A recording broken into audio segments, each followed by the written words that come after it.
সংসদের নির্বাচন অনুষ্ঠিত হলো। এই নির্বাচনে বিশ্ববিদ্যালয়ের মাননীয় উপাচার্যের পক্ষ থেকে একটি পর্যবেক্ষণ কমিটি গঠন করা হয়েছিল, নির্বাচন পর্যবেক্ষণ কমিটি। আমি প্রফেসর রফিকুল ইসলাম, অবসরপ্রাপ্ত শিক্ষক, অর্থনীতি বিভাগ, রাজশাহী বিশ্ববিদ্যালয়, এই কমিটির সভাপতি ছিলাম।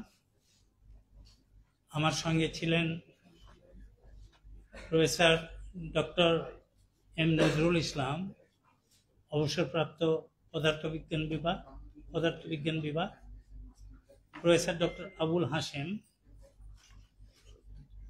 প্রফেসর অবসরপ্রাপ্ত ফলিত পদার্থবিজ্ঞান বিভাগ, প্রফেসর ডক্টর নজরুল ইসলাম, উনিও অবসরপ্রাপ্ত প্রফেসর, হিসাব বিজ্ঞান ও তথ্য ব্যবস্থাপনা বিভাগ, প্রফেসর ডক্টর সৈয়দ জাবিদ হোসেন, সাবেক উপাচার্য, খুলনা বিশ্ববিদ্যালয়, আমার ডান পাশে রয়েছেন, প্রফেসর ডক্টর মোহাম্মদ শফিকুল আলম, আমার বাম পাশে রয়েছেন, প্রফেসর অবসরপ্রাপ্ত ভূতত্ত্ব ও খনিবিদ্যা বিভাগ, প্রফেসর ডক্টর বেগম আসমা সিদ্দিকী, উনি আইন বিভাগের অধ্যাপক ছিলেন, প্রফেসর ডক্টর মাহমুদা খাতুন, উনি ইতিহাস বিভাগের অধ্যাপক ছিলেন অবসরপ্রাপ্ত, এবং অধ্যাপক শাহনাজ ইয়াসমিন, উনিও অবসরপ্রাপ্ত প্রফেসর, ইংরেজি বিভাগ।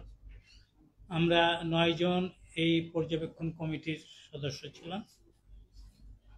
আমরা আজ নির্বাচন অনুষ্ঠানের শুরুর পর থেকে, এই ভোট শুরুর পর থেকেই সকাল 9টার পরপরই আমরা পুরো টিম প্রত্যেকটা নির্বাচন কেন্দ্রে গিয়েছি। সেখানে আমরা প্রিজাইডিং অফিসার, পোলিং অফিসার এবং পোলিং এজেন্ট, তাদের সঙ্গে কথা বলেছি, ভোটারদের সঙ্গে কথা বলেছি এবং ভোট গ্রহণের অবস্থা সম্পর্কে জানার চেষ্টা করেছি। আমরা এই সম্পর্কিত একটা লিখিত রিপোর্ট রেজিস্ট্রার বরাবর প্রেরণ করেছি। আপনাদের বিশেষ কোনো প্রশ্ন যদি থাকে সেটা করতে পারবেন। তবে সার্বিকভাবে আমরা যেটা দেখতে পেয়েছি, সার্বিক নির্বাচনী ব্যবস্থা এবং ভোট গ্রহণ সুষ্ঠু এবং শান্তিপূর্ণভাবে হয়েছে। আপনারা এখন আপনাদের প্রশ্ন করতে পারেন।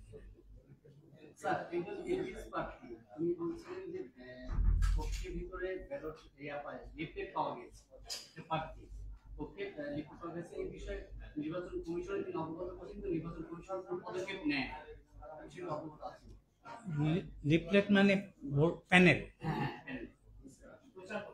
হ্যাঁ, প্রচার প্যানেল না ওই প্রার্থী প্রচারপত্র পেয়েছে, এটা এই ধরনের কথা আমরা শুনিনি। তবে এক জায়গায় শুনেছিলাম যে একটা প্যানেল টেবিলের উপরে পেয়েছিল, একটা দলের প্যানেল, সেটা একটাই পাওয়া গেছিল এবং একজনই এই অভিযোগ করেছিল, এটা আমাদের কানে আসছে। কিন্তু আমি সৌরভ হাবিব, আমি সমকাল এবং ডিউসি নিউজে আছি। জি বলেন। ছাত্রদল সংবাদ সম্মেলন করে বলেছে যে তারা 1 ঘন্টা ভোট বন্ধ রাখা হয়েছিল, যে শহীদুল্লাহ কলাভবনের যে কেন্দ্রটি, শহীদুল্লাহ কলাভবন, এবং 1 ঘন্টা ভোট বন্ধ রেখে দীর্ঘ লাইন ছিল বাহিরের সময়, আমরা এটা দেখেছি, দীর্ঘ লাইন ছিল, এটা ঠিক। ভোট বন্ধ রেখে কারচুপি করা হয়েছে, ওনারা এই অভিযোগটা সংবাদ সম্মেলন করে করেছে। তো আপনারা কি মনে করেন? আমাদের কাছে এই ধরনের অভিযোগটা আমরা পাইনি। আমরা ভোটারদের জিজ্ঞাসা করেছি এবং প্রত্যেক সেন্টারের যারা এজেন্ট, বিভিন্ন দলের এজেন্ট ছিল, তাদেরকে এই প্রশ্নগুলো করেছি। তারা সবাই বলছে না, আমাদের নিজস্ব তারা কোনো অভিযোগ করেনি এবং তারা মনে করে যে ভোট ভালোভাবেই হচ্ছে। আপনারা তো পর্যবেক্ষণ করেছেন, আমরা করেছি, কিন্তু পর্যবেক্ষণে এটা কি করেছে কিনা আমরা এটা দেখিনি। ভোট বন্ধ ছিল না, এটা আমরা দেখিনি। আমরা শহীদুল্লাহ স্যার, আমি জয় নিউজে আছি। সম্পূর্ণ প্রশ্ন তার সাথে যে লাইন জ্যামিং এর যে ব্যাপারটা, সেটা আমরাও লক্ষ্য করেছি এবং আপনারা এই ব্যাপারটা নিয়ে আমরা দেখেছি। এটা কয়েকটা হলের ভোটার সংখ্যা বেশি থাকা সত্ত্বেও তাদের যে ব্যবস্থাপনা যেটা ছিল, ভোট সেখানে দ্রুত নেওয়া সম্ভব হচ্ছিল না, কক্ষগুলো ছোট ছিল তাদের।